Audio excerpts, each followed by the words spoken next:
he does every day is at least 10x an 8-minute workout. So you don't need math to really know that that's true. Ladies and gentlemen, please give a warm, warm welcome to Louis van Aan.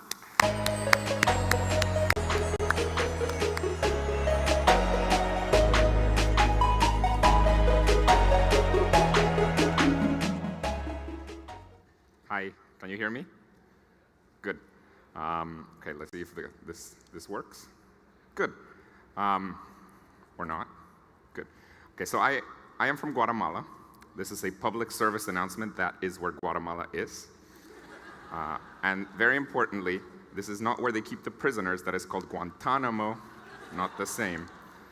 Now, a few years ago, I was in a very fortunate position in my life. I had just sold my second company to Google. And I decided that I want to work on a new project. And I wanted to work on a new project.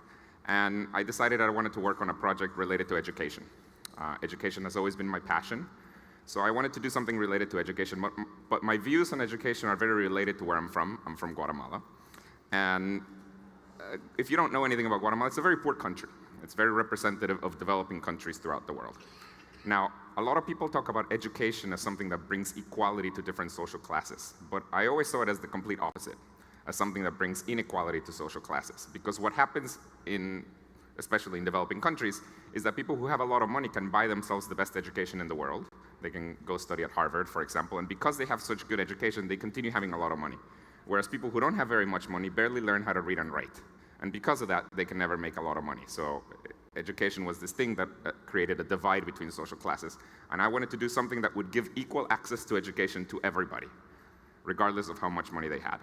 Now, education is very general, and I can't think that generally. So I decided to concentrate on one type of education, which happens to be very big throughout the world, except for the United States. It's not very big here. And it is learning a foreign language. So it turns out there's 1.2 billion people in the world learning a foreign language. Now, this is a very strange market. 800 million of these satisfy 3 properties. The first is that they're learning English. The second is that the reason they're learning English is in order to get a job or a better job. And the third is that they are of low socioeconomic conditions. Okay, so most people learning a foreign language are basically people trying to learn English in order to get out of poverty. But, of course, before Duolingo, most of the ways there were to learn a language were very expensive, especially with software. For example, in the United States, there was this thing called Rosetta Stone, which cost between $500 and $1,000. In other countries, there was this thing called Open English, which costs about $1,000.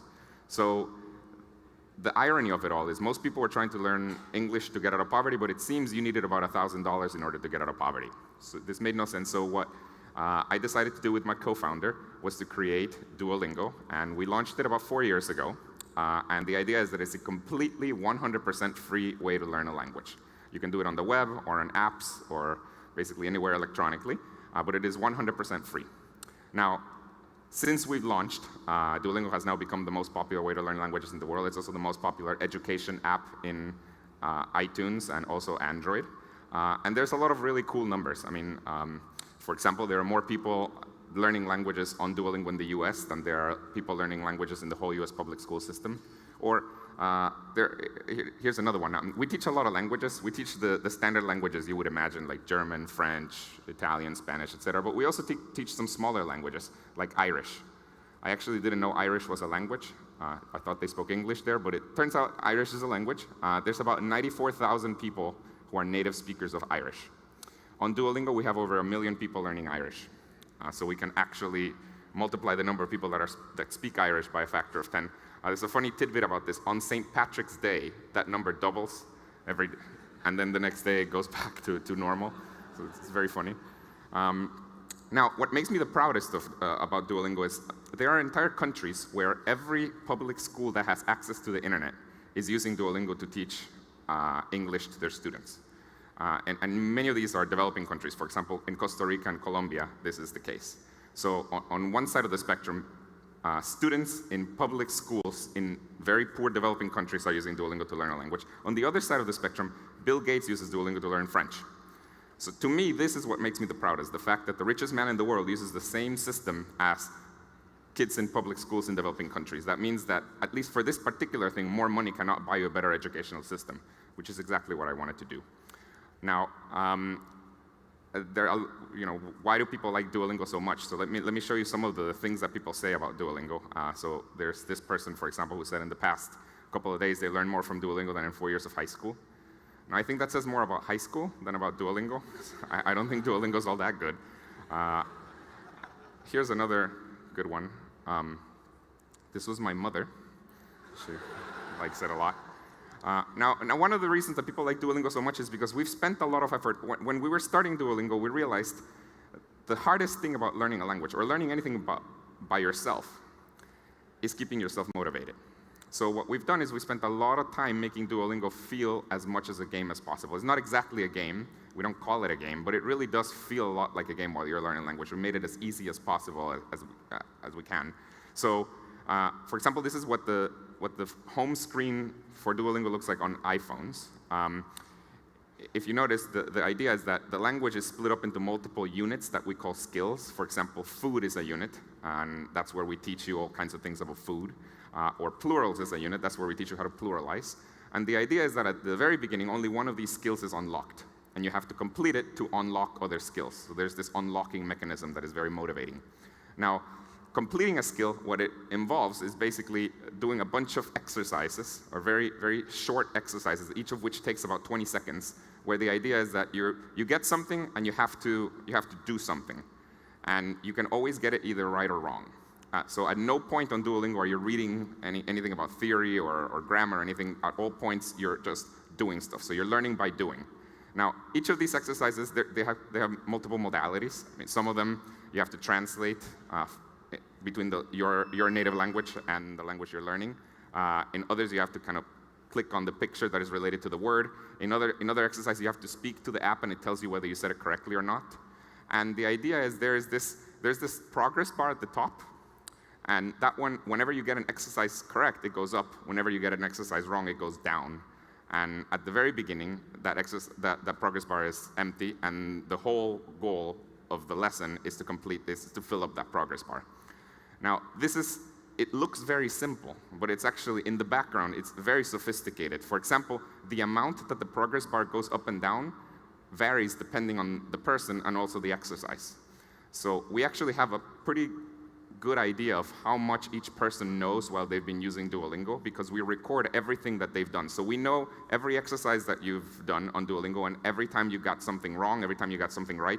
We even record things like if every time you see the word for elephant, you take, let's say, a second longer to respond, that means that the word for elephant is a little harder for you, so you don't know it that well. So we have a very good model for how much each person knows. And for each exercise we give you, we have a pretty good idea of whether you're going to get it right or wrong. And if we give you an exercise that we think is too hard for you, we sometimes give you exercises that we think are too hard for you, just kind of to test you and also to motivate you.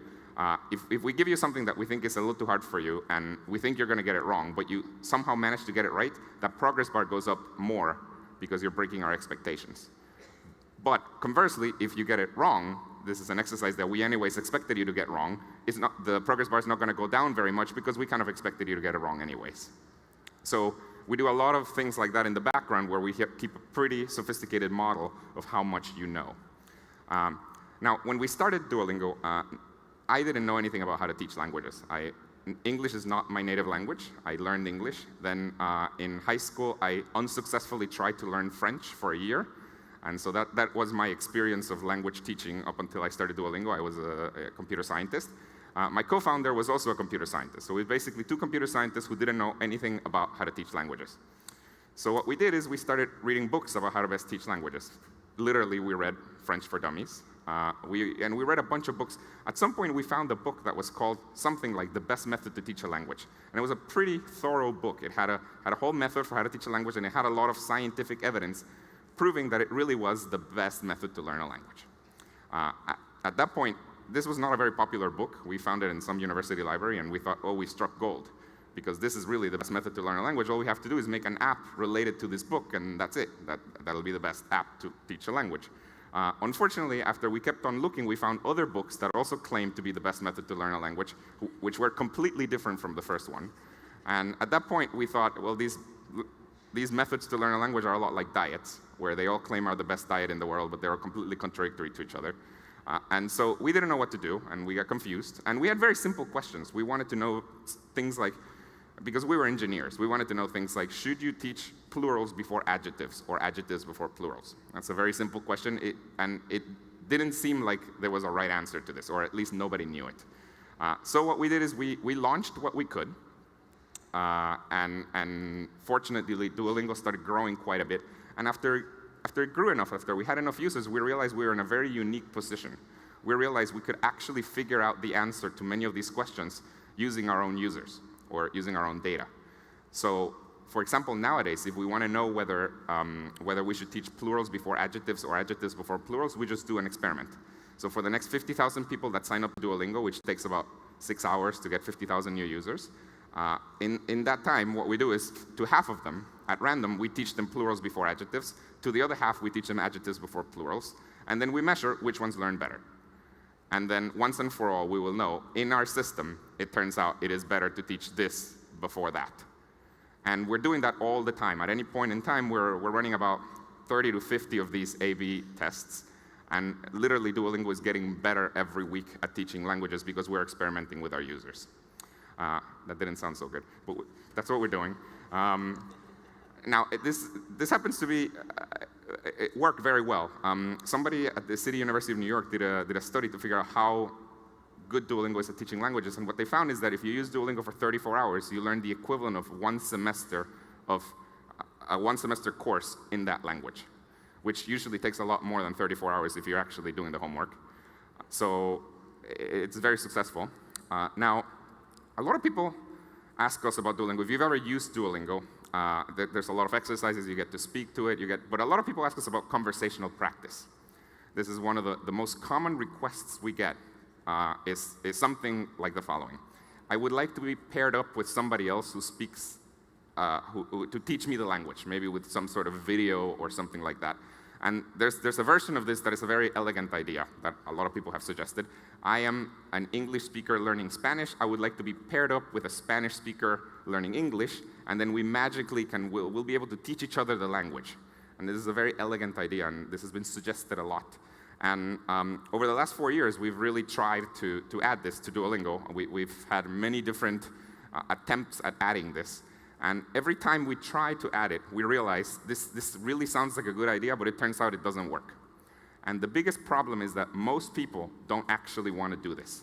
The activation energy, the social anxiety that this causes, being paired up with another person to practice a conversation, and it's usually a stranger, to practice a conversation in a language where you're not very good, most people just don't want to do this. And we've been scratching our heads about what to do with that because we really want to provide people with conversational practice. As we're doing this, somebody from the company actually found a study that the US Army did. So there's this funny thing. So the US Army is trying to teach people languages. It turns out the language they really want to teach is Arabic. I don't actually know why that would be. Just kidding. But they're trying to teach Arabic, and because it's the US Army and because all the prices are inflated, it costs them something like $50,000 to teach a soldier Arabic. Now, the problem they were having is that for some people, they do spend the $50,000 and they learn Arabic. For other people, they were spending the $50,000 and they weren't learning Arabic at all. And so they were scratching their heads and trying to figure out why is it that some people can learn Arabic versus others can't. And what they decided to do is they decided to develop a test to figure out how good somebody is at learning a language. And they were successful at it. They actually developed a test that somebody can take, and afterwards they'll tell you whether you are actually good at learning a language or not. And this test has a lot of things. I mean, it measures general intelligence. Unsurprisingly, you have to be at least a certain amount of intelligence to learn a language, but that's not very high. But the biggest predictor about whether you're good at learning a language or not is how much you are okay with sounding stupid.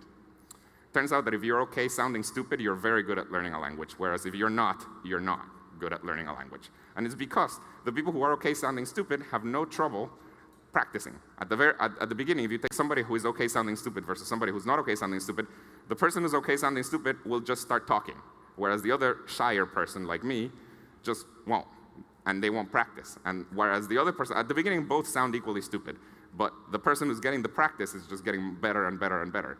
So one of the biggest problems, and this happens to be about 80% of the population, people are not very good, or people who are not comfortable sounding stupid, are not very good at learning a language. But of course, they would still like to learn a language.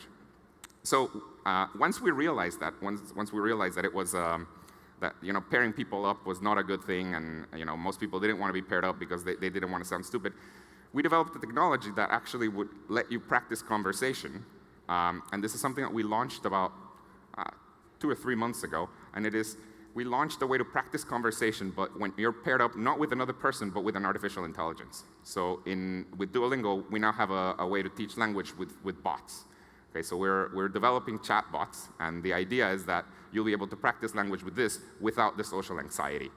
And this is one of the things we're working on.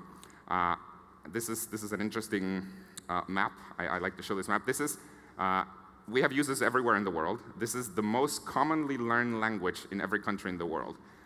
So in pink, you see English. So in most countries in the world, English is the most commonly learned language. In the US, it's Spanish. In Canada, it's French. There's a few interesting things here, but probably the most interesting one is that Swedish happens to be the most learned language in Sweden. That's very strange, and at first we were pretty confused by this, but then we started looking at it, we realized that those people are actually learning Swedish from Arabic. So those people are actually refugees. So in Sweden, it turns out in Sweden nobody needs to learn English because they all pretty much know English. So it happens that, at least among our users, they're dominated by people who are learning Swedish from Arabic, and they're usually refugees. Now, this map is interesting. It shows that learning English is really the key thing about the key language that people are learning on Duolingo.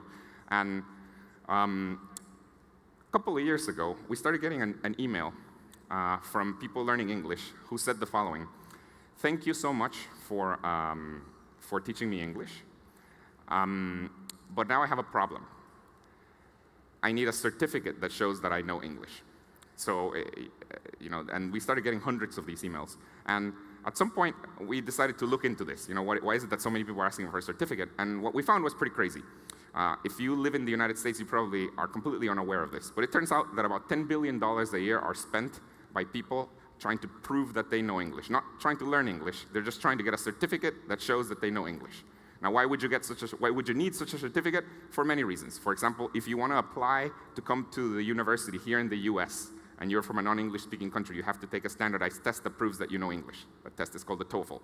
If you want to get a work visa anywhere in the Commonwealth, so in the UK, in Canada, etc., if you want to get a work visa and you're from a non-English speaking country, you have to take a standardized test that proves that you know English. So there's a lot of people taking these tests. It's about $10 billion a year. Now, when we looked at this, I know how these $10 billion are spent, what we found was pretty crazy.